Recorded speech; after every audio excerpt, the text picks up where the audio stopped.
SSC lamp post সব হচ্ছে কালীঘাট থেকে, নইলে 14 তলা। পরিষ্কার নির্দেশ ছিল, যেহেতু রাজ্য সরকার যোগ্য অযোগ্য তালিকা সুপ্রিম কোর্টের হিয়ারিং এর সময় দেয়নি, দীর্ঘ সময় ধরে দেয়নি। সুপ্রিম কোর্ট কতগুলো যেহেতু তালিকা দেয়নি, এসএসসি অর্থাৎ মমতা ব্যানার্জি বলেছিল OMR tampering, rank jumping, out of panel, এইরকম 3-4 প্রকারের যারা আছে তারা টেন্টেড। পরবর্তীকালে অনেকগুলো রিভিউ পিটিশন হয়েছে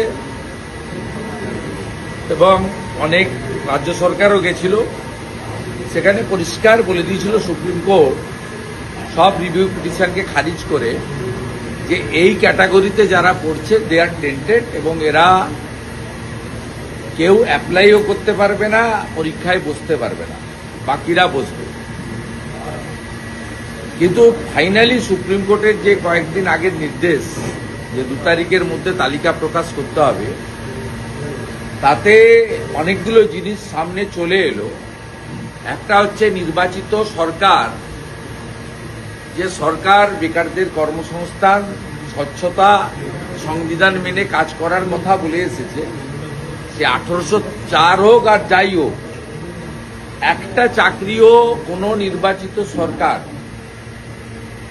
অবৈধভাবে দিতে পারে না।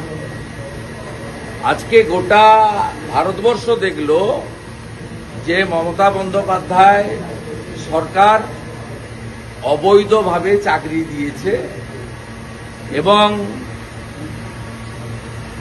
এই চাকরি যারা হারা হলেন তারা যদি দাগী হন বা অভিযুক্ত হন, সাথে সাথে মমতা ব্যানার্জি এবং তার সরকার হচ্ছে মহাদাগী। কারণ এই লোকগুলোর মধ্যে অনেকেই রাজনৈতিকভাবে সুপারিশে চাকরি পেয়েছে, আবার অনেকে স্ত্রীর গয়না, মায়ের গয়না, গরু বাছুর, জমি জায়গা সব বিক্রি করে চাকরি পেয়েছে।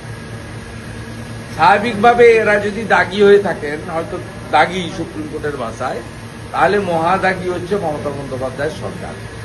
মমতা বন্দ্যোপাধ্যায়ের সরকার চাকরি চোর, যা এতদিন জনসভাতে মিডিয়াতে আমরা বলতাম, আজকে কিন্তু সুপ্রিম কোর্টের এই কড়া নির্দেশের পরে নিজেরাই স্বীকার করলো যে আমরা চাকরি চোর।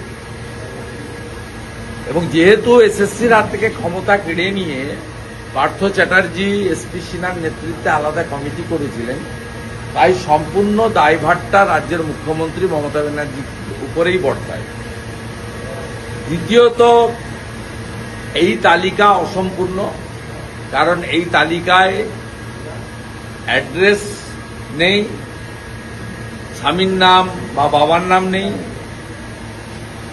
এবং কোন সাবজেক্টে এরা টিচার ছিল তা নেই, এবং যে ক্যাটাগরি ওয়াইজ বাতিল করতে বলেছিল, যে কারা ওএমআর টেম্পারিং এ পেয়েছেন তাই এরা যে চাকরি গেছে, কারা র্যাঙ্ক জাম্পিং এ পেয়েছেন, কারা আউট অফ প্যানেল পেয়েছেন, কারা প্যানেলের যে টাইম ছিল পেরিয়ে যাওয়ার পরে পেয়েছেন, তার কিন্তু খুব ক্লিয়ার কিছু নেই। এর মধ্যেও জাগলারি আছে, সরকারের অস্বচ্ছতা প্রমাণ আছে।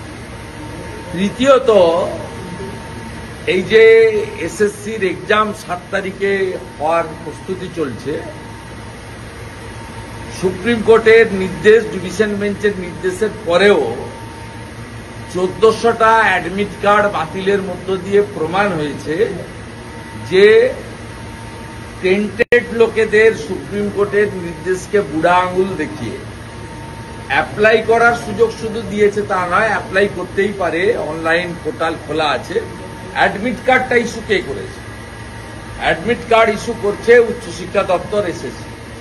তার মানে এই সরকার সুপ্রিম কোর্টের নির্দেশ বাতিল করেও, তাই স্বাভাবিকভাবে পুরো বিষয়টা একটা অস্বচ্ছ। আমি সংখ্যাটক বলবো না, জীবন কৃষ্ণ সাহার মতো অনেকেই পার্থ চ্যাটার্জি এবং ভাইপোর এজেন্ট ছিল, এর আন্ডারে অনেকে সাব এজেন্ট ছিল, এবং এরা যে টাকা তুলে দিয়েছে তার 75-80% টাকা সরাসরি কালীঘাটে গেছে। কান টেনেছেন, মাথা টানুন। এই টাকার মূল ভাগ ধরুন জীবন তুলেছে 12 লাখ, 2 লাখ রেখেছে, 10 লাখ তো ভাইপোকে পৌঁছে দিয়েছে। জীবনের আরো যারা সাব এজেন্ট ছিল তারা যে টাকা তুলেছে, যেমন আমাদের কোলাঘাটে পার্থর এজেন্ট ছিল অতনু গুচ্ছাই, তৃণমূলের পঞ্চায়েত। এখানে পাবলিক যাকে মেরে পিটিয়ে দিয়েছে মোহাম্মদপুরের নান্টু,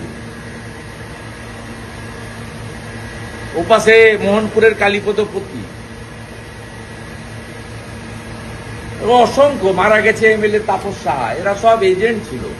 এরা 1 লাখ 2 লাখ করে রেখে দিয়েছে, কিন্তু বাকি টাকা তো পৌঁছে দিতে হয়েছে। সেই টাকা তো চোর ভাইপো ম্যাক্সিমাম বেনিফিট। সেই জন্য তো কালীঘাটের কাকু সুজয়কৃষ্ণ ভদ্র তার ভয়েস কলে 63 বার বলেছে অভিষেক। তো প্রমাণিত সত্য। মূল টাকা 80% টাকা মুখ্যমন্ত্রীর বাড়িতে গেছে। মুখ্যমন্ত্রী চোর, তার সরকার চোর। যারা চিৎকার করছিলেন ভোটার লিস্ট নিয়ে, এসআইআর নিয়ে, তাদেরকে বলবো চাকরি চোর, গদি ছোড়। দাদা, রাজপুর সোনারপুরের তৃণমূল কাউন্সিলর সুবোধ ঘোষ তিনি বলছে আমি তার বিরুদ্ধে আমি হাইকোর্টে, সে তার মমতা ব্যানার্জির সঙ্গে বুঝে নি। হাইকোর্ট, সুপ্রিম কোর্ট সব খোলা আছে, মমতা ব্যানার্জির কাছ থেকে বুঝে নি। এবং আমি আবারও বলছি, এই তালিকা অসম্পূর্ণ, অস্বচ্ছ। এই তালিকা দেখে আপনি বুঝতে পারবেন না এখানে না আছে অ্যাড্রেস, না আছে সাবজেক্ট, আর ক্যাটাগরি ওয়াইজও বলা নেই যে কোন ক্যাটাগরি কি কারণে এদেরকে বাতিল করা হবে। দাদা, তৃণমূল সাংসদ কল্যাণ ব্যানার্জি আপনার নাম করেই বলছে যে আপনার সময়কালে আমি এর ব্যাখ্যা দেব না ভাই, আমি এর ব্যাখ্যা দেব না। আপনি আমার একটা আত্মীয়র নামও পাবেন না, আর আমার সঙ্গে যারা বিজেপিতে যোগদান করেছে 20 সাল থেকে অদ্যবধি, আমার ডায়ে বায়ে পিছনে একটা লোককে পাবেন। উনি কখন জলে থাকেন, কখন স্থলে থাকেন উনি জানেন না। উনি সম্ভবত নেশাগ্রস্ত অবস্থায় কথা বলেছেন। এবং আপনাদের শুনে রাখা দরকার, এই ডাকাত পার্থ চ্যাটার্জির সঙ্গে আমি বাক্যালাপ করতাম না, এটা শুনে রাখা দরকার। দফায় দফায় এসএসসির তালিকা বদল, কোথাও দফায় দফায় এসএসসির তালিকা বদল করা হচ্ছে। মমতা ব্যানার্জিকে জিজ্ঞেস করুন। এসএসসি ল্যাম্প পোস্ট সব হচ্ছে কালীঘাট থেকে, নইলে 14 তলা। সংখ্যা যাই হোক, একটা সরকার স্বীকার করলো 1804 জনকে অবৈধভাবে চাকরি দিয়েছে। 3000 প্রাইমারি চাকরি দেওয়ার জন্য যদি হরিয়ানার প্রাক্তন মুখ্যমন্ত্রী ওম প্রকাশ চৌতালাকে 6 বছর জেলে থাকতে হয়, ওয়াই নট মমতা ব্যানার্জি? ওম প্রকাশ চৌতালা শিক্ষামন্ত্রী ছিলেন না। এবং এসএসসির যে অটোনমি, এই অটোনমি তুলে নেওয়া হয়েছিল।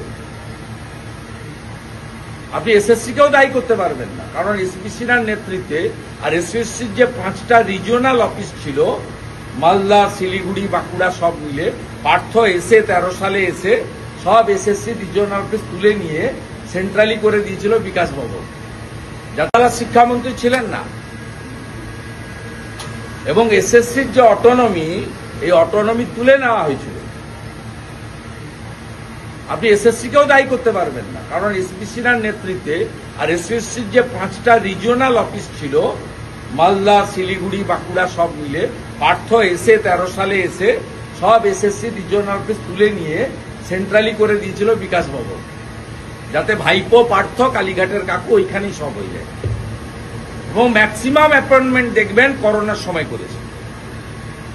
এই যে টেন্টেড তালিকা মেসেজ দিয়ে দিয়ে প্যানেল না বের করে 19-20 সালে ম্যাক্সিমাম 18 পদ থেকে প্রসেস করেছে, 19-20 ম্যাক্সিমাম। করোনার সময় ম্যাক্সিমাম, তখন সবাই লকডাউন, ঘরে বসে আছে, আর এরা ব্যবসা চালিয়ে। এসএসসি ল্যাম্প পোস্ট সব হচ্ছে কালীঘাট থেকে, নইলে 14 তলা।